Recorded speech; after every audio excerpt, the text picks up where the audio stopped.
Hi hello welcome to our channel. ఆహా ఎంత బాగుందో. ఈరోజు మన ఛానల్లో రెసిపీ సున్నుండ అనమాట. నేతి సున్నుండలు చాలా బాగుంటాయి. ఇది అంటే చాలా హెల్త్ బెనిఫిట్స్ ఉన్నాయి దీంట్లో సున్నుండల్లో.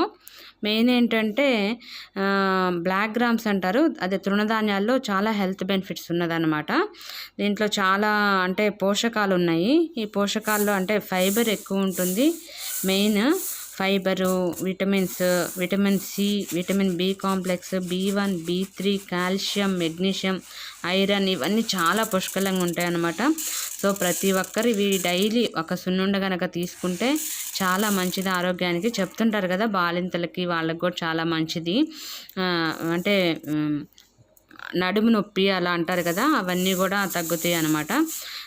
నెక్స్ట్ ఇక్కడ నేను మినుములు ఒక 3.5 kgs ఉన్నాయి. పొలంలో అనమాట, డైరెక్ట్గా తెలిసిన వాళ్ళ ద్వారా ఇచ్చారు అవి. అందుకని కొంచెం అదంతా క్లీన్ చేసుకున్నాను. చెరుక్కొని మొత్తం తీస్తే నీట్గా వస్తాయి. మళ్ళీ చెరిగిన తర్వాత మళ్ళీ నీట్గా క్లీన్ చేయాలి. క్లీన్ చేసిన తర్వాత వాష్ చేసి అవి అంటే మొత్తము పైన ఏమన్నా పురుగు కానీ అలా పుచ్చులు అవి ఉన్నా కూడా పోతాయి అన్నమాట. నీట్గా ఉంటుంది. కొంతమంది అయితే వాష్ చేయకుండా చేస్తారు, బట్ వాష్ చేస్తే ఇంకా బాగుంటుంది అనమాట. అంటే ఇంట్లో కాబట్టి కొంచెం హైజీనిక్గా ఉంటుంది. వాష్ చేసి నీట్గా ఆరబోసాను. ఇంట్లోనే ఫ్యాన్ గాలికి చాలు, ఎండలో ఏం అవసరం లేదు. కొంచెం దూరంగా ఆరబోసేసి పెద్ద బాండి తీసుకున్నాను. పెద్దది ఉందన్నమాట. కొంచెం దాంట్లో ఎక్కువే పోసాను మినుములు. అంటే దగ్గరుండి వేయించుకోవాలి. సున్నుండల్లో టేస్ట్ అంతా మంచిగా వేయించడంలోనే ఉంటుందన్నమాట. ఎక్కువ వేగకూడదు, అలానే తక్కువ వేగకుండా ఉండకూడదు. పచ్చిగా ఉంటాయి, పచ్చి వాసన వస్తాయి, టేస్ట్ రాదు. అందుకని మనం జాగ్రత్తగా దగ్గరుండి వేయించుకొని అది మొత్తం కొంచెం ఆరబోసుకున్నట్టు ఫ్యాన్ గాలి కింద పెట్టేస్తే నీట్గా ఆరుతాయి. నీట్గా ఆరిన తర్వాత మరపట్టించాను నేను. మిక్సీ కంటే మొదలు అదంతా చాలా టైం టేకింగ్. కొంచెం అయితే మిక్సీకి వేసుకోవచ్చు, ఇబ్బంది ఏమి ఉండదు. మరపట్టించేసి తర్వాత బెల్లము 3.5 kgs కాబట్టి 2 kgs బెల్లం పడుతుంది. 2 kgs. ఆ బెల్లాన్ని మనం ఒకసారి మామూలుగా కచ్చాపచ్చగా నలగొట్టేసి పిండిలో కలపాలి చేత్తో.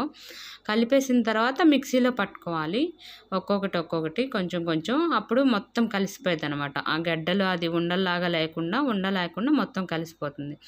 మొత్తం కలిసిపోయినాక దీనిలో యాలకులు అవేం అవసరం లేదు, ఫ్లేవర్ అదేమి ఉండదు. నేతి సున్నుండలు కాబట్టి ఇక్కడ నాకు నెయ్యి అయితే నియర్లీ 2 kgs పట్టింది. ఒకసారి మీరు చూసుకోవాలి ఆ కన్సిస్టెన్సీ ఎలా అంటే ముద్దకి వచ్చే విధంగా చూసుకొని. నెయ్యి కూడా వేడిగా కాచింది పోయింది, చాలా బాగుంటుంది అనమాట. అంటే వేడిగా పోస్తే ఏమవుతుందంటే ఆల్రెడీ బెల్లము అదంతా కలిసి ఉంటుంది కాబట్టి అదంతా పాకంలాగా అవుతుంది అనమాట లోపలే. ఆ వేడి నెయ్యంతో బెల్లం కలిస్తే ముద్దకి బాగా వస్తుంది. కాబట్టి ఆ కన్సిస్టెన్సీ చూసుకొని మళ్ళీ నాకు సరిపడలేదని మళ్ళీ పోసుకున్నాను అనమాట. చాలా ఆరోగ్య ప్రయోజనాలు ఉంటాయి దీనిలో అయితే. పోసుకొని చూడండి, ముద్దకి అలా చూస్తే ముద్ద వచ్చే విధంగా చూసుకొని ఎంత నెయ్యి పడుతుందో అంత నెయ్యి వేసుకోవాలి. చెప్పాను కదా ఒకసారి 3.5 kgs మినుములు జాగ్రత్తగా రోస్ట్ చేసుకోవాలి. 2 kgs బెల్లం పడుతుంది. మంచి బెల్లం వేసుకోండి. అంటే కొంతమంది ఆర్గానిక్ జాగరీ కూడా యూజ్ చేయొచ్చు, బట్ టేస్ట్ కొంచెం డిఫరెన్స్ వస్తుంది. బెల్లం కాబట్టి మ్యాక్సిమం ఏదైనా పర్లేదు, బాగుంటుంది. నెయ్యి కూడా హోమ్ మేడ్ అనమాట, ఇంట్లో తయారు చేసిన నెయ్యి. అది చాలా బాగుంటుంది. అంటే అది కూడా నేను మీకు త్వరలో అది వీడియో పెడతాను, ఎలా ఇంట్లో నెయ్యి తీసుకోవాలి. మనకు పోసే పాలల్లోనే ఇంట్లో యూజ్ చేసే మిల్క్లో నుంచే ఎలా నెయ్యి తీసుకోవచ్చు అనేది కూడా వీడియో పెడతాను. మేము ఆల్రెడీ బయట పోయించుకుంటాం. నియర్లీ ఒక 20 years నుంచి ఒకే దగ్గర పోయించుకుంటాం పాలు. దాంట్లో నుంచి నెయ్యి ఇంట్లో తయారు చేస్తాము. సో ఫ్రెష్ నెయ్యి ఇంట్లో మినుములు తయారు చేసుకున్నది చూడండి. అవి కూడా సున్నుండలు చాలా బాగున్నాయి. కాబట్టి రోజు ఒక సున్నుండ ఈవినింగ్ స్నాక్స్ టైంలో కానీ లేకపోతే మిడ్ మార్నింగ్ బ్రేక్లో కానీ ఒక సున్నుండ లేడీస్, పిల్లలు, జెంట్స్ ఎవరైనా తీసుకుంటే చాలా మంచిది. సో అందరూ ఒకసారి ట్రై చేయండి. ఎలా వచ్చినాయో కామెంట్ చేయండి. అండ్ మన ఛానల్ని ప్లీజ్ సబ్స్క్రైబ్. ఆహా ఎంత బాగుందో. ఛానల్ సబ్స్క్రైబ్ చేసుకోండి అండ్ షేర్, లైక్, కామెంట్ చేయండి. Thank you to all.